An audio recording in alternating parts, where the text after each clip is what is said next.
Hello बच्चों, स्वागत है आप सभी का। पार्टनरशिप स्टार्ट करने जा रहे हैं आज हम। बहुत दिनों से इंतज़ार था हमें इस पार्टनरशिप का, तो पार्टनरशिप फर्म आज स्टार्ट होगा। इसके अंदर टोटल 6 चैप्टर हैं जो मैंने आप लोगों को सिलेबस में पहले ही बता रखा है। ठीक है, मैं एक बार दोबारा गिनवा देता हूँ, मैं यहाँ लिख नहीं रहा, मैं आपको काउंट करा देता हूँ। जो मैंने एक चैप्टर लिखा है, तो फर्स्ट चैप्टर आपका है accounting for partnership firm, fundamental कहते हैं इसको। फिर वैल्यूएशन ऑफ गुडविल होगा, change in PSR profit sharing ratio, admission of a partner, retirement and death, 5th chapter हो गया, एंड 6 हो गया लास्ट आपका डिसोल्यूशन ऑफ पार्टनरशिप फर्म। तो ये टोटल 6 चैप्टर हमारे कितने मार्क्स के हैं? 30 मार्क्स के। हमने डिस्कस किया हुआ था पहले ही। नॉट फॉर प्रॉफिट ऑर्गेनाइजेशन जो हमने कंप्लीट करा है वो कितना 10 मार्क्स का, तो वो सिंगल चैप्टर 10 नंबर का है, इसलिए मैंने कहा था उसकी बहुत इंपॉर्टेंस है। और ये 6 चैप्टर मिला के आपके कितने 30, इसकी भी इंपॉर्टेंस है। और दूसरी चीज़, ये लिंकअप है कि आप जंप नहीं कर सकते। आपको सर पहले 4th पढ़ा दो, पहले 5th पढ़ा दो, नहीं होगा बेटा। पार्टनरशिप का समझना पड़ेगा कि होता क्या है और आखिर इसका कॉन्सेप्ट क्या है, हमें इसके अंदर कैसे अकाउंटिंग करनी है। ठीक है, तो आज हमारा फर्स्ट चैप्टर स्टार्ट करने जा रहे हैं हम, accounting for partnership for fundamental. तो हम इसको ज़रा देखते हैं, पढ़ना क्या क्या है हमें, उनके नाम लिख लेते हैं। पहले हम लिखेंगे, आप लोग साथ साथ लिखेंगे, जब मैं बोलूँ रुक जाएँ तो रुक जाएंगे। टॉपिक ओवरव्यू या टॉपिक्स टू बी कवर्ड, क्या क्या हमें कवर करना है। पहला टॉपिक है हमारा इंट्रोडक्शन।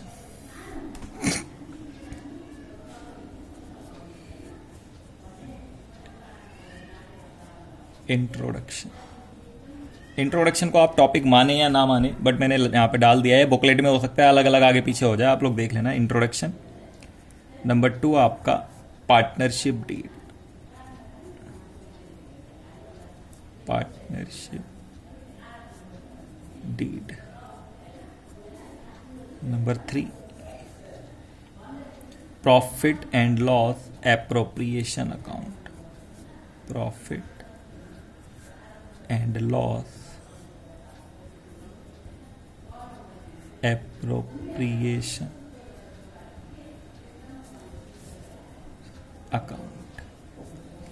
एक काम करते हैं बच्चों ना, हम आप इंट्रोडक्शन को टॉपिक 1 रहने दो, आप यहाँ से 1 काउंट करो। ठीक है, आप यहाँ से 1 काउंट करो, ये 1 और ये 2, वरना फिर बुकलेट के अकॉर्डिंग ही चलेंगे हम अपनी, जो मैंने आपको बुकलेट दी है। ठीक है, तो हम क्या करते हैं, इसको इंट्रोडक्शन को टॉपिक में काउंट नहीं करते हैं, इंट्रोडक्शन हम डिस्कस करेंगे ऐसे ही। यहाँ से हम टॉपिक काउंट करते हैं ताकि आपको बुकलेट से भी आप मैच कर सकोगे, जो आपको बुक मिलेगी, जो आपको दी जाएगी हमारी तरफ से, उसमें इसी के अकॉर्डिंग दिया होगा। नंबर 3, तीसरा आपका capital accounts of partner, capital account of partner. Number 4 interest on partners drawing, interest on partners drawings. Number 5 interest on capital, interest on capital. ठीक है, ये नंबर 6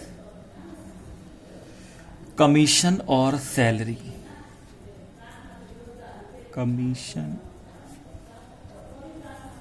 और salary to partners.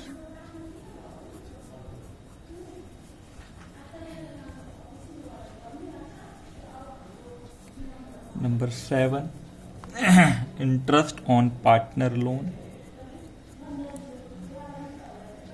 Interest on partners loan. Number 8 manager commission,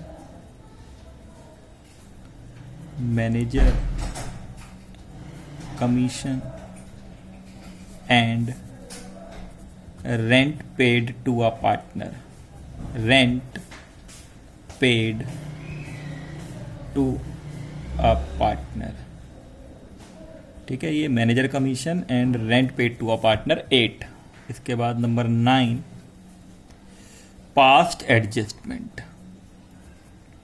past adjustment, past adjustment के बाद number 10 guarantee of profit, guarantee of profit. यहां पे आप लोग एक बात ध्यान से समझ लेंगे, पहले जो बुकलेट आपके पास आएगी उसके फ्रंट पेज पे ऐसे ही टॉपिक के नाम लिखे होंगे, ठीक है 10, लेकिन जब आप अंदर खोलोगे तो कॉन्सेप्ट होंगे, क्वेश्चन नहीं, कॉन्सेप्ट होंगे, उसमें 11 टॉपिक मिलेंगे आपको। तो वो जो 9वां टॉपिक होगा ना, वहां पे लिखा होगा प्रॉफिट डिस्ट्रीब्यूशन, और वहां उसके अंदर होगा कुछ नहीं, मतलब उस टॉपिक के अंदर कुछ भी डिस्कशन नहीं होगी, एक लाइन लिखी होगी कंसोलिडेशन टॉपिक 1 टू टॉपिक 8, मतलब 1 से लेकर 8 तक हम जितना भी पढ़ेंगे उसको कंसोलिडेट एक जगह इकट्ठा करके जो बड़े क्वेश्चन बनेंगे वो उसमें डिस्कस किया गया होगा, इसलिए उसको मैंने यहाँ पे कवर नहीं करा है। ठीक है, आप लोगों ने ये साथ साथ मेरे लिख लिया होगा। तो हम कोई भी टॉपिक शुरू करने से पहले हम इसका इंट्रोडक्शन जानने की कोशिश करेंगे। ठीक है, टॉपिक स्टार्ट अभी हम नहीं कर रहे एक भी, आपने ये 10 के 10 टॉपिक लिखे, इसमें से कोई भी टॉपिक अभी हम स्टार्ट नहीं कर रहे, बस अभी हम समझेंगे कि पार्टनरशिप है क्या और हम इसकी अकाउंटिंग कैसे करते हैं। तो आप लोग यहाँ पे लिखेंगे इंट्रोडक्शन।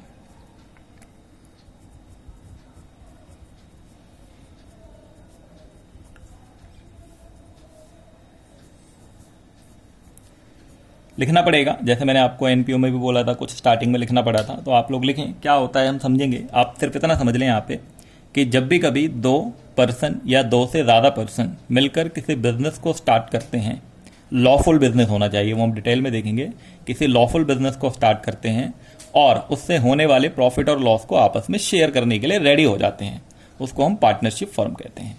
ठीक है, तो लिखें आप लोग साथ साथ यहाँ पर लिखना स्टार्ट करेंगे। व्हेन 2 और more person, when 2 or more person enter into an agreement, enter into an agreement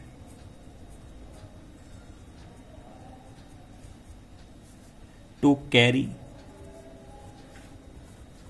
साथ साथ लिखेंगे इसको, to carry on a lawful business, to carry on a lawful business, lawful business and share its profit, and share its profits, comma, it is known as partnership. इसी को हम क्या कहते हैं, पार्टनरशिप कहते हैं। ये बहुत ही आसान शब्दों में मैंने आपको लिखवा दिया है, इसे हम पार्टनरशिप कहते हैं। एंड इसी के आगे लिखेंगे the partnership agreement, the partnership agreement in India, the partnership agreement in India are governed,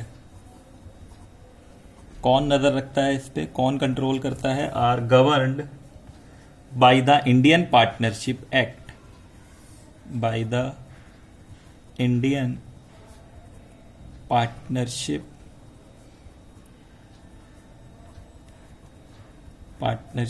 Act, by the Indian partnership act 1932। अंग्रेजों के ज़माने से ये लॉ चला आ रहा है। तो पार्टनरशिप का मतलब क्या है, 2 या 2 से ज़्यादा पर्सन एग्रीमेंट कैरी करते हैं लॉफुल बिजनेस में और उसके प्रॉफिट को शेयर करते हैं, उसको हम पार्टनरशिप कहते हैं। ये आसान शब्दों में, बिल्कुल आसान भाषा में। और इसको गवर्न कौन करता है, इंडियन पार्टनरशिप एक्ट इसको गवर्न करता है। अगर हम इसको थोड़ा सा और आगे देखें कि डेफिनेशन इसकी क्या है, तो आप लोग थोड़ा एक लाइन छोड़ के लिखना स्टार्ट करेंगे। According to section 4 of the Indian partnership act, of the Indian partnership act of the Indian partnership act 1932। Partnership act क्या कहता है, यहां लिखेंगे आप लोग, partnership is the relation, partnership is the relation, partnership is the relation between two or more, between two or more persons, between two or more persons who have agreed to share, who have agreed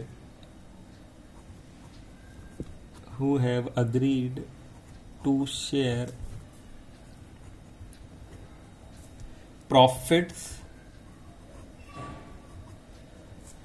of a business, profits of a business carried, profits of a business carried on by all or any of them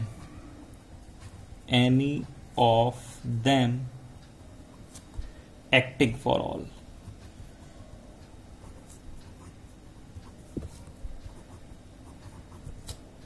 ठीक है, यहां पे ये partnership act section 4 की definition है, ये आप लोग साथ साथ लिख रहे होंगे और ये वाली डेफिनेशन आपको बुक में मिल जाएगी। आसान भाषा में मैंने यहाँ लिखवा दिया था, जब दो या दो से ज़्यादा लोग किसी बिजनेस को कैरी करते हैं तो उसे हम पार्टनरशिप कहते हैं। हम इसका थोड़ा सा और, बस आप थोड़ा सा इंतजार करो, अभी हम प्रैक्टिकल पे आ रहे हैं। थोड़ा सा इसके कैरेक्टरिस्टिक्स को और मैं आपको बुकलेट दिखा देता हूँ जो आपके पास आएगी। ऐसे ही आपके पास ये टॉपिक्स के नाम लिखे होंगे और यही डेफिनेशन जो मैंने लिखी है पार्टनरशिप की। अच्छा, फीचर्स और कैरेक्टरिस्टिक्स, इसके बाद एक खाली पेज है, ये हम क्लास में लिखवाते हैं जैसे कि। तो एक खाली पेज में क्या लिखना है मैं आपको बता दूंगा और यहाँ नोट क्या लिखना है वो भी मैं आपको बता दूंगा। ठीक है, तो यहाँ पर आप लोग देखेंगे कि फीचर्स लिखे हुए हैं, आपको दिख रहे होंगे यहाँ पे, सिर्फ हेडिंग लिखी हुई है। मैं समझा देता हूँ। टू और मोर पर्सन की बात कर रहा है ये कह रहा है दो या दो से ज़्यादा, मैक्सिमम कितने होंगे। वैसे तो सब कुछ किताब में लिखा है, मैक्सिमम कितने होंगे पार्टनरशिप बिजनेस में, तो याद रखना आप लोग, मैक्सिमम पार्टनर कितने होंगे, 50 होंगे। मैं यहाँ पे दे देता हूँ, मैक्सिमम कितने होंगे, 50। कहाँ लिखी है ये बात, सेक्शन 464 कंपनी एक्ट 2013 और according to rule 10 company rule 2014, मतलब उसके साथ रीड करते हैं। तो आपको अगर पेपर में आ जाए कि ये कौन सा एक्ट है जो ये बताता है कि कितने मैक्सिमम मेंबर हो सकते हैं, तो मैक्सिमम मेंबर 50 हो सकते हैं और कंपनी एक्ट 2013 सेक्शन 464 में ऐसा लिखा हुआ है।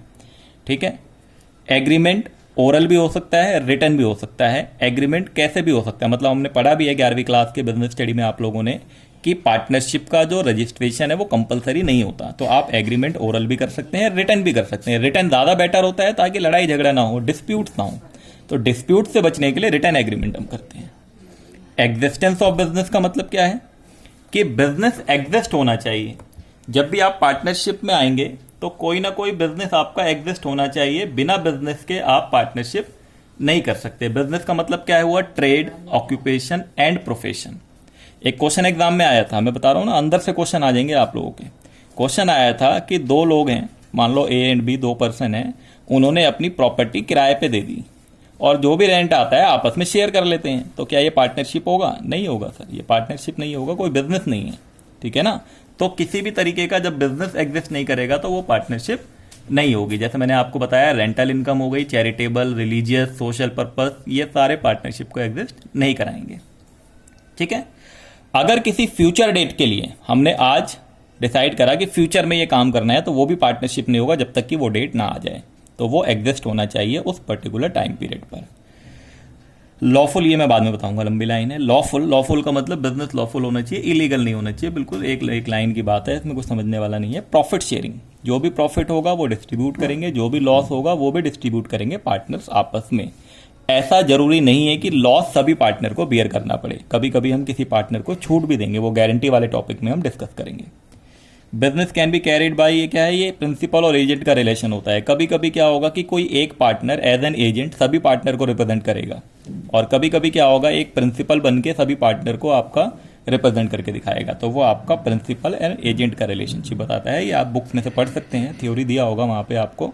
अब हम इसके कॉन्सेप्ट पे आते हैं। एक चीज़ आप और समझ लें, यहाँ पे जो ये वाला जो बॉक्स है इसमें नोट लिखना है, यू मस्ट नो दिस, मतलब आपको ये जानना जरूरी है। मैं अगर आपसे पूछूं कि पार्टनरशिप सेपरेट बिजनेस एंटिटी है, सेपरेट लीगल एंटिटी है या नहीं, तो आप कहोगे sir accounting point of view से, अकाउंटिंग पॉइंट ऑफ व्यू से तो सेपरेट बिजनेस एंटिटी है, लेकिन लीगल पॉइंट ऑफ व्यू से, अकाउंटिंग पॉइंट ऑफ व्यू से जब हम करते हैं तो वो सेपरेट बिजनेस एंटिटी आपको दिया होगा बुक में, लेकिन लीगल पॉइंट ऑफ व्यू से वो सेपरेट बिजनेस एंटिटी नहीं है। सर ये होता क्या है सेपरेट? तो जिन बच्चों ने पढ़ा होगा उनको पता होगा, मैं बता देता हूँ कि जब भी कभी बैंकरप्ट हो जाती है कंपनी तो ओनर लाइबल नहीं होता, वो सेपरेट लीगल एंटिटी होता है, मतलब कंपनी लाइबल होगी, ओनर लाइबल नहीं होगा। लेकिन अगर वो सेपरेट बिजनेस एंटिटी नहीं है, जैसे हमने यहाँ पे पढ़ा partnership legal point of view से सेपरेट बिजनेस एंटिटी नहीं है, इसका मतलब अगर बैंकरप्ट हो जाता है फर्म तो फिर पार्टनर पर्सनली लाइबल होंगे, मतलब उनके एसेट को बेच के रिकवरी कराई जाएगी। ठीक है, जो पर्सन एंटर होते हैं बिजनेस में इंडिविजुअली उनको क्या कहते हैं? पार्टनर, और कलेक्टिवली उसे फर्म कहते हैं। ठीक है, तो ये कुछ छोटी छोटी बातें थी, बेसिक्स बातें थी जो हमने यहाँ पे डिस्कस करी हैं। ठीक है, अभी मैं किसी भी टॉपिक पे जाने से पहले एक क्वेश्चन आप लोगों के आगे रख रहा हूँ, आप लोग उस क्वेश्चन को पहले लिख लेंगे अच्छे से, क्योंकि क्वेश्चन बहुत बड़ा है, मैं लिखूंगा तो यहाँ टाइम मेरा ज़्यादा कंज्यूम हो जाएगा।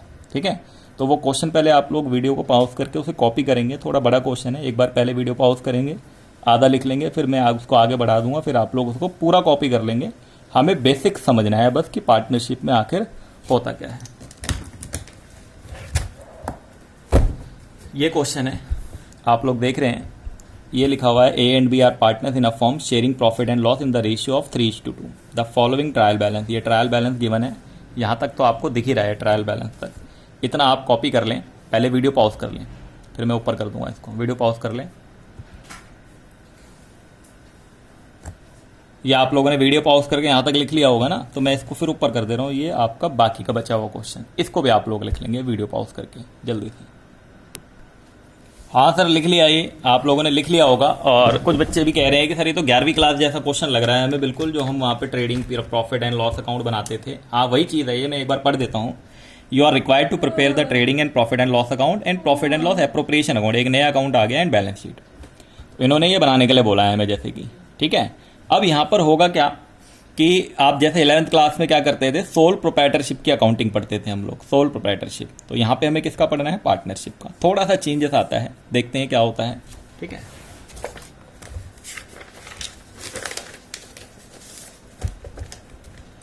मैं स्टार्ट कर रहा हूँ इसका सॉल्यूशन। ठीक है,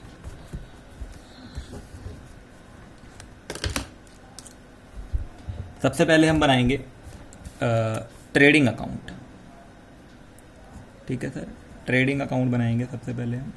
क्वेश्चन आप लोगों ने लिख लिया है, आप लोग क्वेश्चन साथ साथ देखते रहना। ट्रेडिंग अकाउंट,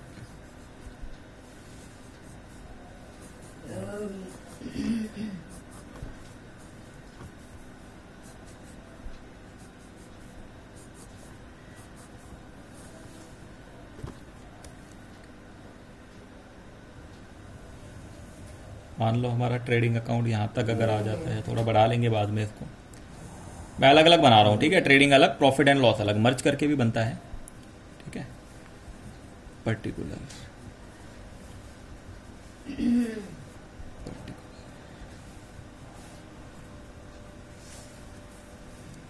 ठीक, सबसे पहले यहाँ पर हम लिखते थे ओपनिंग स्टॉक, आप लोग लिखते जाओ, ये चीज़ें आती हैं आप लोगों को, लिखते जाओ मेरे साथ साथ, कोई प्रॉब्लम नहीं है, ये आप लोगों ने 11th क्लास में करा हुआ है। ओपनिंग स्टॉक बस बताते जाओ मुझे, ओपनिंग स्टॉक सर 36,000 है,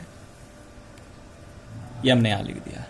फिर यहाँ पे लिखते थे सर परचेज, परचेज इसको हम रिटर्न गिवन है, हाँ सर गिवन है रिटर्न, तो हम इसको इधर लिखेंगे 6,20,000, और हम इसमें से माइनस कर लेंगे रिटर्न। कौन सा रिटर्न माइनस होता है sir? Return outward, return outward आपका क्रेडिट बैलेंस में दिया हुआ है 4,000, तो इसका नेट अमाउंट कितना बच गया सर? 6,16,000 बच गया। ठीक है, फिर सर यहाँ लिखते थे बाई सेल्स, सेल्स का आपको क्रेडिट बैलेंस गिवन होगा, देखो ध्यान से, क्रेडिट बैलेंस गिवन है सर 9,40,000। ठीक है, 9,40,000 माइनस कर देते थे इसमें से रिटर्न इनवर्ड, ये वही बातें हैं बचपन की जो आप लोगों ने करी हैं। 12,000, 9,28,000, फिर सर क्लोजिंग स्टॉक लिखते थे, ठीक है। क्लोजिंग स्टॉक यहाँ पे भी आता था सर, बैलेंस शीट में भी जाता था, याद रखना वो बात, क्योंकि बैलेंस शीट अभी मैं साथ साथ नहीं बना रहा हूँ लेकिन बाद में बनाऊंगा, तो आप लोग याद रखना कि बैलेंस शीट में भी ये क्लोजिंग स्टॉक आएगा 60,000, ठीक है। इसके बाद कोई भी डायरेक्ट एक्सपेंस होगा तो वो यहाँ आएगा सर। एक हमारे पास डायरेक्ट एक्सपेंस है, वो है वेजेस। क्वेश्चन में सिर्फ सिंगल वेजेस ही है जो डायरेक्ट नेचर का है, बाकी और कोई नहीं है, ठीक है। तो हम इसको यहाँ पे एंड करते हैं जरा। एंड करने का मतलब हम इसको टोटल करेंगे, 9,28,000 प्लस 60,000, 9,88,000, 9,88,000, 9,88,000। इसमें से हम माइनस करेंगे 36,000, 6,16,000 और 16,000, जो बच जाता था सर उसको ग्रॉस प्रॉफिट कहते थे। तो यहाँ लिखेंगे 3,20,000 बच रहा है, आप लोग देखेंगे यहाँ पे, तो 2 gross profit transfer to P&L account. Gross profit P&L account में ट्रांसफर होगा 3,20,000, ये बैलेंसिंग फिगर, ठीक है सर। समझ गए, ये तो बहुत ही आसान था, ये तो हम लोगों ने करा हुआ है 11वीं क्लास में, 50-50, 100-100 क्वेश्चन हमने कर दिए थे इसके। आते हैं प्रॉफिट एंड लॉस अकाउंट बच्चों, यही बनाएंगे साथ में इधर, profit and loss account, profit and loss account.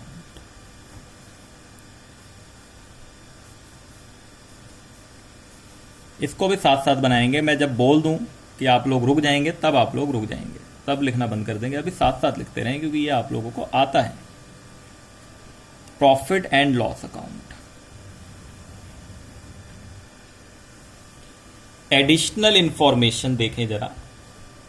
Trading account में तो कोई नहीं थी, एडिशनल इंफॉर्मेशन में सर रेंट है बस खाली, और डेप्रिसिएशन है कंप्यूटर पे, है ना। आप लोगों ने क्वेश्चन देख लिया होगा, रेंट आउटस्टैंडिंग है 1 महीने का और कंप्यूटर का डेप्रिसिएशन है, तो वो हमें करना है, बाकी तो कोई एडिशनल इन्फॉर्मेशन नहीं है। आप लोग एक बात और ध्यान रखेंगे, जो लास्ट एडिशनल इन्फॉर्मेशन है 4th नंबर की, उसको अभी छोड़ दो, भूल जाओ उसे, वो क्या है।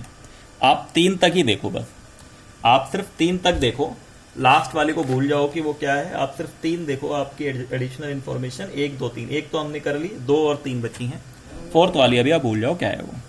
तो पहले हम रेंट को ही या फिर डेप्रिसिएशन को ही निपटा देते हैं, ठीक है। तो हम यहाँ पे लिख लेते हैं टू डेप्रिसिएशन ऑन कंप्यूटर।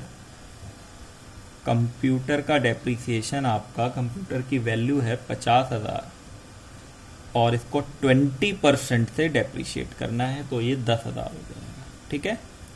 हाँ सर सही है, समझ गए ये। इसके बाद हम रेंट को निपटा लेते हैं। रेंट जो हमने पे करा है ट्रायल बैलेंस में वो 22,000 है और वो 11 महीने का वहाँ लिखा हुआ है, और नीचे भी लिखा हुआ है कि 1 महीने का नहीं पे करा है। तो जो 1 महीने का आपने नहीं पे करा है वो आप 22,000 को 11 से डिवाइड कर दो, तो 2,000 1 महीने का और ऐड कर लो इसमें, तो ये 24,000, ठीक है। हमने करी थी ऐसी इन्फॉर्मेशन आप लोगों ने कि 11 से डिवाइड कर देंगे, 11 महीने का है तो 1 महीने का आ जाएगा 2,000 रुपये, तो ये 2,000 आ गया, ठीक है। यहाँ पे कोई दिक्कत नहीं किसी को। कैसे आया 2,000? सर 22,000 11 महीने का था, तो उसको 11 से डिवाइड कर दिया, तो 1 महीने का 2,000 होना चाहिए जो कि अनपेड है, तो हमने यहाँ पे इसको लिख दिया, ठीक है। जाएगा बैलेंस शीट में भी जाएगा, करेंगे अभी बैलेंस शीट बनाएंगे, अभी हम एक एक करके बना रहे हैं। अभी 24,000 ही आ गया। इसके बाद और देखो आप, salary to staff, to salary to staff, staff को जो सैलरी हमने पे करी है वो 1,20,000 है, अच्छा ठीक है। टू जनरल चार्जेस, जितने भी इनडायरेक्ट एक्सपेंस हैं, इनडायरेक्ट, वो सारे यहाँ डेबिट में आ जाएंगे। जनरल चार्जेस 30,000, ठीक है बच्चों। इसके बाद ग्रॉस प्रॉफिट यहाँ ट्रांसफर होता है बाई ग्रॉस प्रॉफिट, यहाँ से यहाँ आता है 3,20,000, और ट्रायल बैलेंस के क्रेडिट में आप लोगों ने क्वेश्चन लिख लिया है, अगर नहीं लिखा होगा तो समझ नहीं आ रहा होगा कुछ, ठीक है ना। मैं क्या बोल रहा हूँ, क्वेश्चन मेरे पास है, आप लोगों के पास भी होना चाहिए। ट्रायल बैलेंस के क्रेडिट साइड में इंटरेस्ट, अगर किसी ने नहीं लिखा है तो पहले क्वेश्चन लिखो, फिर बाद में आना यहाँ पे, पॉज करो, पीछे जाओ वीडियो में दोबारा। बाय इंटरेस्ट, इंटरेस्ट आपका 1,000 रुपये क्रेडिट में दिया हुआ इनकम हो गई। इसके अलावा कोई ऐसी एंट्री नहीं है जो यहाँ पे पी एंड एल अकाउंट में आएगी। हम इसको बंद कर लेते हैं। टोटल कर लें जरा, ये तो ऐसे ही हो जाएगा 3,21,000, ज़्यादा बड़ा बना दिया मैंने, 3,21,000। ये आपका आ गया net profit, net profit balancing figure, net profit balancing figure 3,21,000 minus 10,000 minus 24,000 minus 1,30,000 minus 30,000, 1,37,000 आ गया।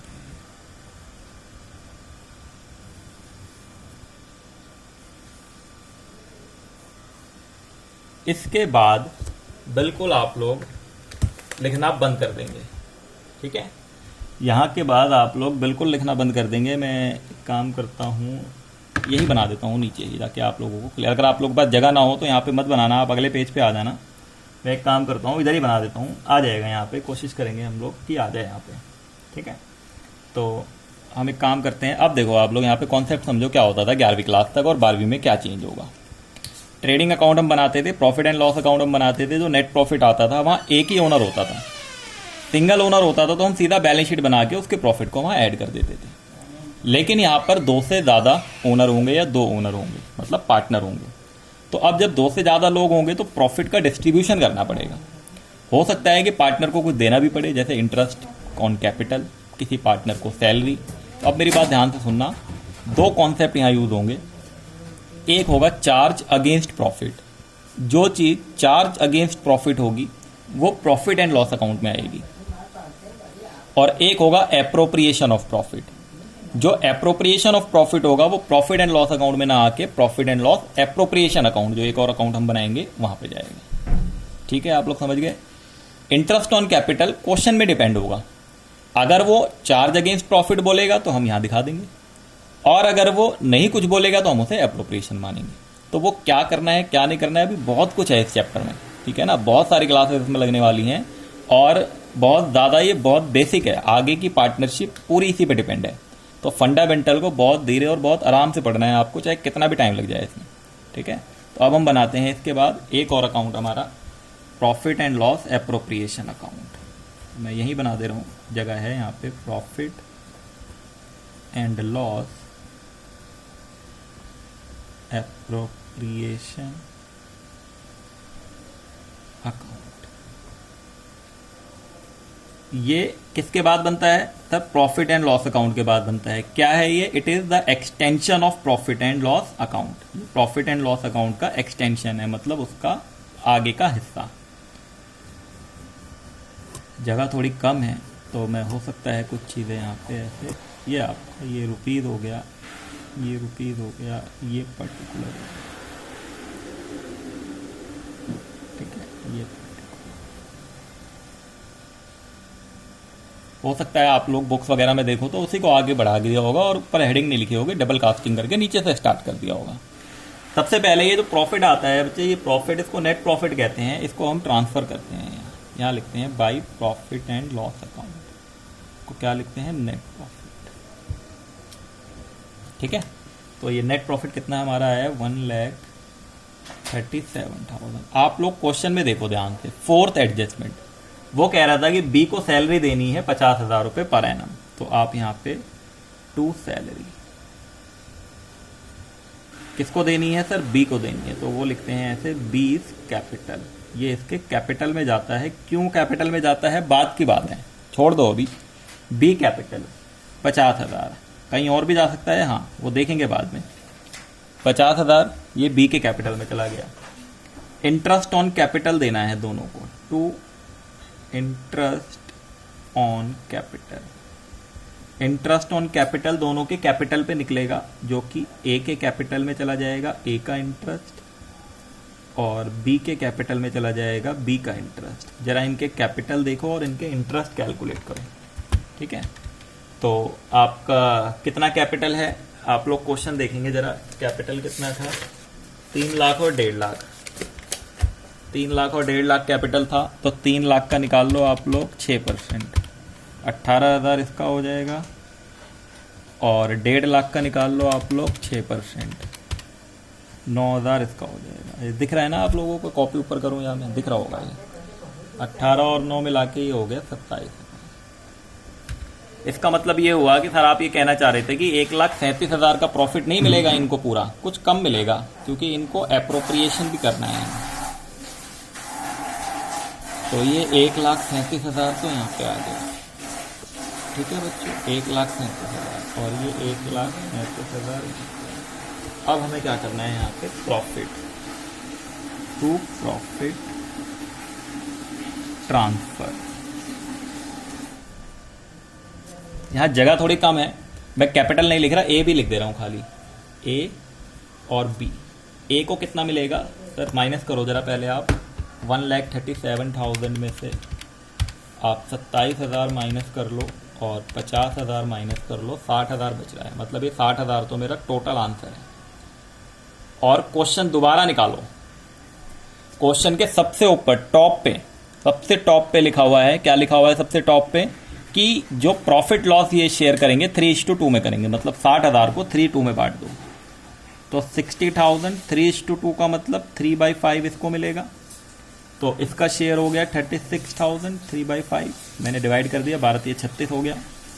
और 2/5 इसको मिलेगा, तो 60,000 इंटू 2/5, तो इसका शेयर कितना हो गया? 24,000। मतलब हमने इस 60,000 को 3:2 में बांट दिया। दोबारा से देख लो अगर किसी को दिक्कत है। यहाँ से जो प्रॉफिट आया वो हमने यहाँ डाला। पार्टनर को जो जो देना है, बहुत कुछ देना होता है। इसमें 2 ही चीज़ें थी, अभी हम बेसिक समझ रहे हैं। बहुत कुछ देना होता है, salary, interest on capital, interest on drawing लेते भी हैं, वो हम देखेंगे सब कुछ। हमने दे दी सैलरी, कैपिटल पे इंटरेस्ट इसको दे दिया, और हमने क्या करा यहाँ पे, इधर हमने यहाँ पे शो कर दिया। आप लोग याद करो, प्रोप्राइटरशिप में भी हम क्या करते थे सर? अगर इंटरेस्ट ऑन कैपिटल की एंट्री होती थी तो हम P&L अकाउंट में डेबिट कर देते थे और कैपिटल में ऐड कर देते थे। वही काम हम यहाँ भी कर रहे हैं। P&L अकाउंट की जगह हम उसे P&L एप्रोप्रिएशन अकाउंट में डेबिट कर रहे हैं। वो तो डेबिट ही रहा है अल्टीमेटली, ठीक है ना? तो वहाँ पे भी हम यही करते थे, यहाँ पे भी हम यही कर रहे हैं, थोड़ा तरीका अलग हो जाएगा बस। ये हमारा P&L एप्रोप्रिएशन अकाउंट बना। इसके बाद बैलेंस शीट बनानी है बच्चे, ठीक है? आप लोग इसको लिख लें, क्योंकि मैंने लिखने के लिए मना कर दिया था उस टाइम। तो इसको कॉपी कर, वीडियो पॉज करके इसको कॉपी कर लें। मैं आगे आ रहा हूँ, ठीक है? आगे आते हैं।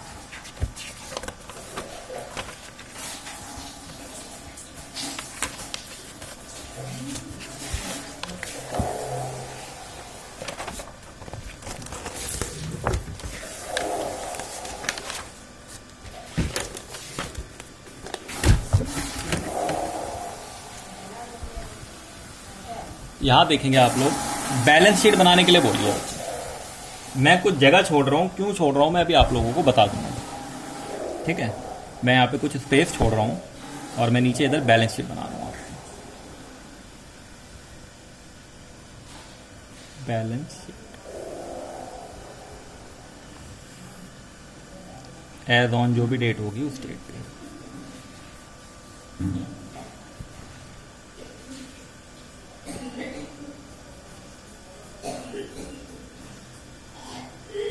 लिखना बंद कर देंगे बिल्कुल।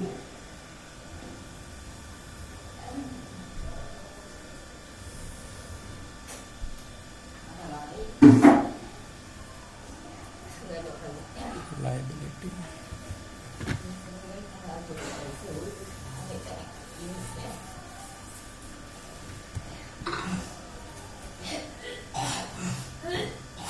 एसेट, ठीक है? हम एसेट साइड पहले पूरा करते हैं। सर कंप्यूटर को ही निपटा दो पहले। कंप्यूटर हमारा था 50,000 और डेप्रिसिएशन लगा दिया था हमने इस पे 10,000,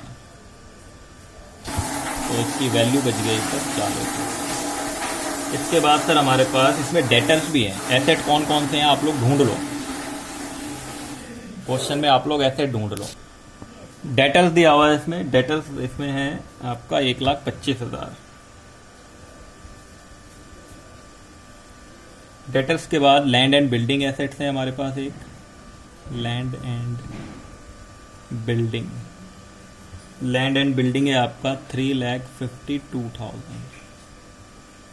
लैंड एंड बिल्डिंग के बाद आपका कैश एट बैंक है। कैश एट बैंक है 25,000। एक चीज और आपको याद होगा, हाँ सर, क्लोजिंग स्टॉक लिखना था यहाँ पे।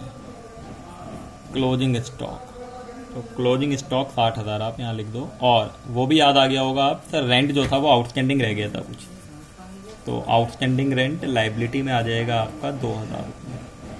और एक लाइबिलिटी और है सन्ड्री क्रेडिटर्स, तो सन्ड्री क्रेडिटर्स हमारे पास हैं, सन्ड्री क्रेडिटर्स आपके 43,000, इतना हो गया सर। इसके बाद कैपिटल लिखना होता है, यहां बहुत ध्यान से समझेंगे। दो पार्टनर है हमारे पास, ए और बी, ठीक है। अब आप जब अपनी बुक में देखेंगे ना, आपकी बुक का क्वेश्चन नहीं है बच्चे, टीएस ग्रेवाल में एक ही क्वेश्चन है, एक ही इलस्ट्रेशन है, वो भी क्वेश्चन भी नहीं है, एक ही इलस्ट्रेशन है, वो आप लोगों को होमवर्क दिया जाएगा। ये क्वेश्चन और किसी किताब का है, ठीक है, ये कौन सी किताब का है जो बच्चों के स्कूलों में लगी होगी उनको पता चल जाएगा, ठीक है।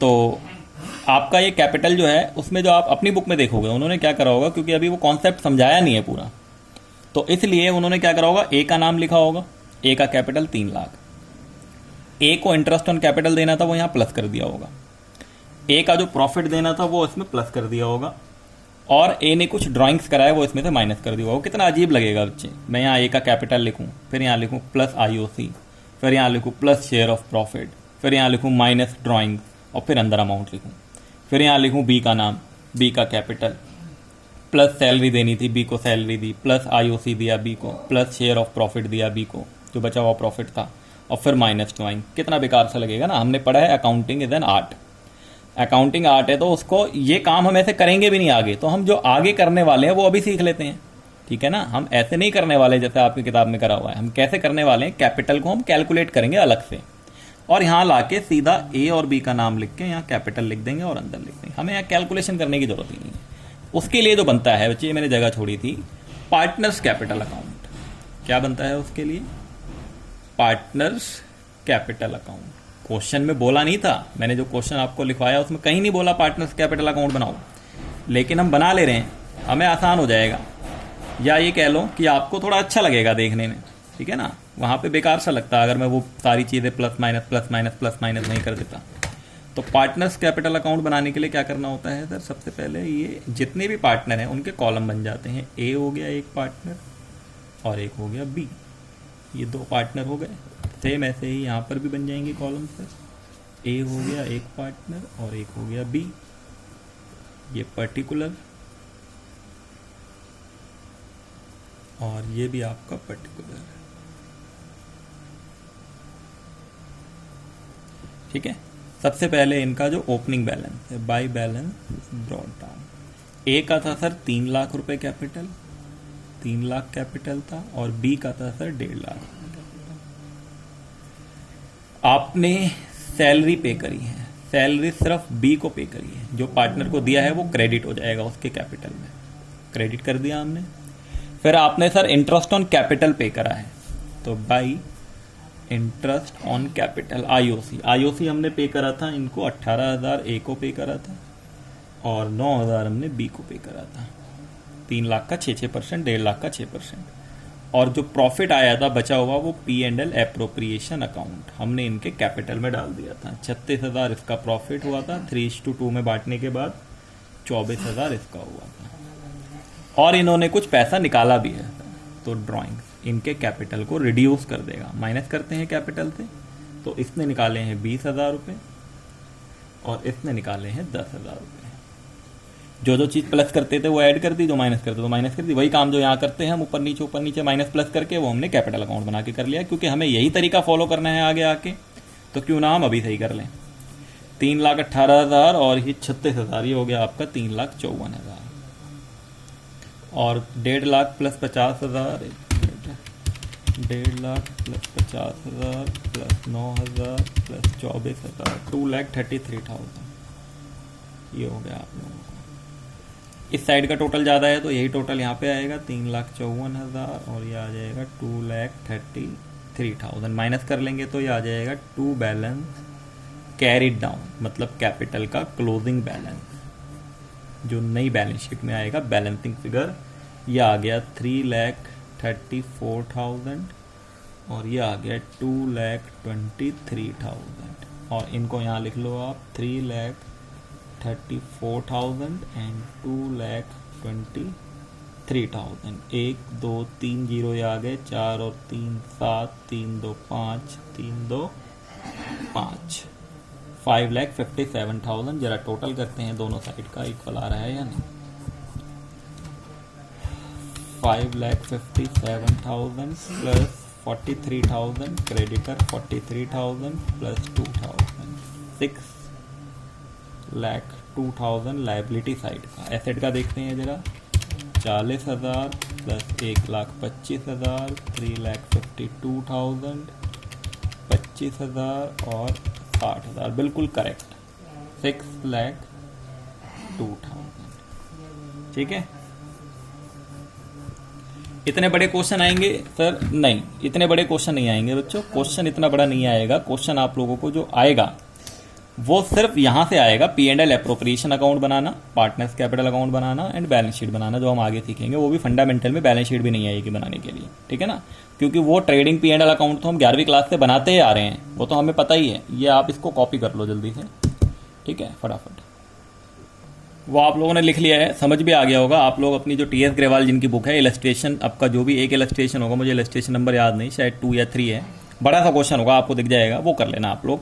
हम टॉपिक स्टार्ट करते हैं जल्दी से। अब हम टॉपिक 1 से शुरू कर रहे हैं।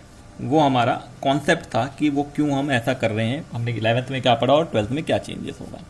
टॉपिक 1 हमारा है पार्टनरशिप डीड। जब भी कभी पार्टनरशिप बिजनेस स्टार्ट होता है, 2 या 2 से ज़्यादा लोग काम स्टार्ट करते हैं, तो लड़ाई झगड़े के चांसेस बढ़ते हैं, मतलब डिस्प्यूट होने के चांसेस बढ़ते हैं। उन डिस्प्यूट से बचने के लिए वो कुछ एग्रीमेंट कर लेते हैं। वो एग्रीमेंट ओरल भी हो सकता है, रिटर्न भी हो सकता है, लेकिन अगर वो रिटर्न में होगा तो वो ज़्यादा अच्छा होगा, ताकि हम कल को कोर्ट में जाके केस कर सकें। तो वो जो रिटर्न एग्रीमेंट होता है आपका, उसी को पार्टनरशिप डीड कहते हैं, जिसमें सब कुछ लिखा होता है कि क्या क्या होना है। तो आप लोग लिखेंगे इसके बारे में। Partnership deed, partnership deed is the written agreement.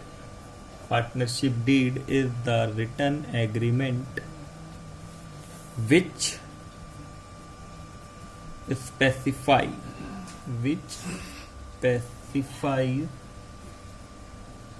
the terms and conditions that govern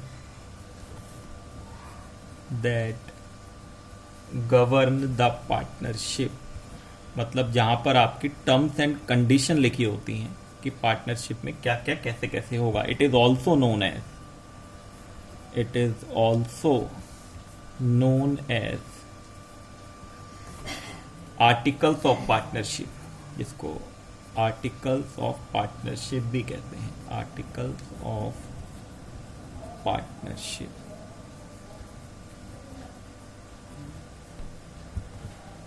ठीक है, ठीक है सर। तो पार्टनरशिप डीड में वो सब बातें लिखी होंगी कि कौन सा पार्टनर है, अगर वो ज़्यादा टाइम देता है तो उसको कितनी सैलरी देनी है, इंटरेस्ट ऑन कैपिटल का क्या रेट होगा, इंटरेस्ट ऑन ड्राइंग कितना चार्ज करेंगे, किसको रेमुनेशन देना है नहीं देना, प्रॉफिट लॉस का क्या शेयरिंग होगा, प्लेस ऑफ बिजनेस क्या होगा, नेचर ऑफ बिजनेस क्या होगा, लंबे से लिस्ट होती है। मतलब उसमें सारी बातें पहले ही लिख लेते हैं, ताकि बाद में झगड़ा ना हो, बाद में डिस्प्यूट पैदा ना हो। ठीक है, लेकिन यहाँ पे जो हमारे सिलेबस में जो कॉन्सेप्ट हमें पढ़ना है, provision in absence of partnership deed. आप लोग लिखेंगे provision in absence of partnership deed. Provision in absence of partnership deed, ये कह रहे हैं कि अगर पार्टनरशिप डीड साइलेंट हो या पार्टनरशिप डीड नहीं हो, तो अगर कुछ मैटर्स हैं उनको हम कैसे डील करेंगे आखिर। तो 5 मैटर्स तो मैं यहाँ पे आपको कॉपी में लिखवा दे रहा हूँ, और बाकी के मैटर्स मैं आपको बुक में से ही पढ़ा दूंगा। ये मैटर्स हैं यहाँ पर, और इधर है provision of Indian partnership act. Provision of the Indian partnership act 1932, IPA, Indian partnership act 1932। पहला आपका मैटर है यहाँ पर प्रॉफिट शेयरिंग रेशियो। पहला मैटर है आपका प्रॉफिट शेयरिंग रेशियो। तो ये कह रहे हैं कि अगर प्रॉफिट शेयरिंग रेशियो के बारे में कुछ नहीं बताया हो कि कितना शेयरिंग रेशियो होना चाहिए तो इक्वल ही होगा। ठीक है, तो यहां लिख लो आप शेयर्ड इक्वली, तो वो profit and loss are to be shared equally. पूरी लाइन नहीं लिखी मैंने, तो शॉर्ट में लिख दिया यहाँ पे। Number 2, interest on capital. Interest on capital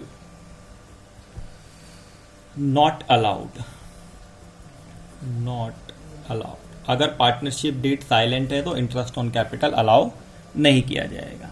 तीसरा matter, interest on drawing. Interest on drawing, जो पार्टनर पैसा निकालते हैं बिजनेस उनसे चार्ज करता है, तो नॉट चार्ज। किसी तरीके का इंटरेस्ट ऑन ड्रॉइंग चार्ज नहीं करा जाएगा। एंड नंबर 4, सैलरी, कमीशन या कोई भी remuneration, salary, commission not paid. किसी तरीके की सैलरी या कमीशन नहीं पे करी जाएगी अगर पार्टनरशिप डीड साइलेंट है तो। और नंबर 5, इंटरेस्ट ऑन लोन। चाहे कितना भी मांगे पार्टनर, अगर पार्टनरशिप डीड में लिखा ही नहीं है कि कितना लोन पे इंटरेस्ट देना था, तो वो अब 10% मांगे, 20% मांगे, कितना भी मांगे, पेबल एट, वो जो पेबल होगा, payable at the rate 6% per annum, even if there are losses. चाहे लॉस ही क्यों ना हो, even if there are losses, मतलब लॉस की सिचुएशन में भी देना पड़ेगा। ये 5 मैटर थे बच्चे। ठीक है, अच्छा कुछ मैटर और हैं, मैं आपको बुकलेट पे दिखा रहा हूँ। 5 मैटर आप अपने याद रखना ही। कुछ ये 5 मैटर यहाँ पे भी लिखे हुए हैं, बुकलेट में भी मैंने कॉपी में लिख दिए हैं ये 5 मैटर। इसके बाद के कुछ मैटर ये रहे। माइनर एडमिशन पॉसिबल है, लेकिन सभी पार्टनर की कंसेंट होनी चाहिए, सेक्शन 30 कहता है ये। एडमिशन, एडमिट कर सकते हैं पार्टनर को consent of all partner in accordance, या फिर एग्रीमेंट में लिखा हो सेक्शन 31। रिटायरमेंट, सारे पार्टनर की कंसेंट हो या उनके एग्रीमेंट में लिखा हो तो सेक्शन 32 बताता है, रिटायर हो सकता है। Dissolution unless otherwise agreed bye partner, जब तक कि पार्टनर अग्री ना हो, फर्म में dissolve on death of partner, सारे पार्टनर मर जाएंगे तो अपने आप बंद हो जाएगी, या पार्टनर खुद चाहे, सेक्शन 35। और भी तरीके होते हैं वो हम पढ़ेंगे चैप्टर के अंदर। रजिस्ट्रेशन ऑप्शनल है, कंपलसरी नहीं है, सेक्शन 69 बताता है। Right to take part, every partner has a right to take conduct of the business, वो बिजनेस में ले सकता है राइट। ठीक है, इसके बाद आपका ड्यूटी पे पर्सनल प्रॉफिट, मतलब अगर उसको कुछ पर्सनल प्रॉफिट हो रहा है तो ये उसकी ड्यूटी बनती है, ये उसकी लायबिलिटी बनती है कि वो बिजनेस को कुछ ना कुछ शेयर अपना पे करे, सेक्शन 16। ठीक है, एक जो बहुत मुद्दे की बात है, जो काम की बात है, वो ये नोट है, अगर सारे के सारे पार्टनर किसी पॉइंट पे एग्री हो जाते हैं तो चाहे पार्टनरशिप डीड में कुछ भी लिखा हो, हमें उससे कोई मतलब नहीं है। समझ गए, अगर सारे के सारे पार्टनर किसी पॉइंट पे एग्री हो जाते हैं तब फिर पार्टनरशिप डीड में कुछ भी लिखा हो, हमें उससे कोई मतलब नहीं है, तो फिर हम वही बात मान लेंगे जो सारे पार्टनर बोलेंगे। मैं एक क्वेश्चन फटाफट करा देता हूँ क्योंकि टाइम ज़्यादा होता जा रहा है। ठीक है, पार्टनरशिप डीड का मैं ऐसे ही बता देता हूँ, इसका आंसर मैं अगली क्लास में लिखवा दूँगा। बस ओरली मैं आपको समझा देता हूँ, ये क्वेश्चन आपको दिख रहा होगा, थोड़ा सा जूम कर देते हैं। यहाँ पे ये कह रहा है कि आपका राम एंड श्याम पार्टनर्स हैं, they do not have partnership deed, underline भी करा हुआ है, उनके बीच में पार्टनरशिप डीड नहीं है। Ram is more devoted to work and most of the work, ज़्यादा काम वो करता है, वो कह रहा है कि मुझे 12,000 की सैलरी दो, नहीं देंगे सर, पार्टनरशिप डीड साइलेंट है तो सैलरी नहीं मिलेगी। समझ गए आप लोग। Shyam has provided capital 2 lakh and Ram ने दिया है 50,000। श्याम कह रहा है कि interest on capital 10% per annum के हिसाब से मिलना चाहिए, नॉट अलाउड, किसी तरीके का इंटरेस्ट ऑन कैपिटल नहीं दिया जाएगा। आगे कह रहा है share of profit capital ratio में बांटना जाना चाहिए, नहीं, प्रॉफिट कैसे बटेगा, इक्वली बटेगा। ठीक है, इसको हम लिखेंगे, अगली क्लास में लिखेंगे, अभी मैं सिर्फ आपको बता दे रहा हूँ। ठीक है, तीसरा, Ram want to introduce his nephew David into his business, वो माइनर है, अभी हमने पढ़ा माइनर जो है वो जब सभी पार्टनर की कंसेंट होगी तो ही एडमिट कर सकते हैं। श्याम ऑब्जेक्ट कर रहा है तो उसका एडमिशन पॉसिबल नहीं है। एडमिशन कब पॉसिबल है, जब सारे के सारे पार्टनर अग्री हो जाएं। Shyam claim that he should get interest on loan 12% per annum on the loan of ₹40,000 advanced by him, वो कह रहा है उसने 40,000 का लोन बिजनेस को दिया है, उसको इंटरेस्ट मिलना चाहिए, 12% नहीं मिलेगा। कितना मिलेगा, 6% मिलेगा। इसका मतलब जो भी होगा 40,000 का 6%, आपका 40,000 का 6%, 2,400 रुपये उसको इंटरेस्ट ऑन लोन मिलेगा। ऐसे ही क्वेश्चन नंबर 2 है, question number 3, question number 4, question number 5, 5 question है बुकलेट के अंदर, बाकी आपके TS ग्रेवाल। ये आप लोग कर लेना, और कर लोगे, मुझे जैसे मैंने समझा दिया है तो कुछ खास नहीं है, थ्योरी का टॉपिक है। ठीक है, थोड़ा टाइम ज़्यादा हो जा रहा है, वरना मैं इसको अभी करा देता। अगली क्लास में हम इसको कवर करेंगे ज़रूर। ठीक है, तब तक के लिए टाटा बाय बाय।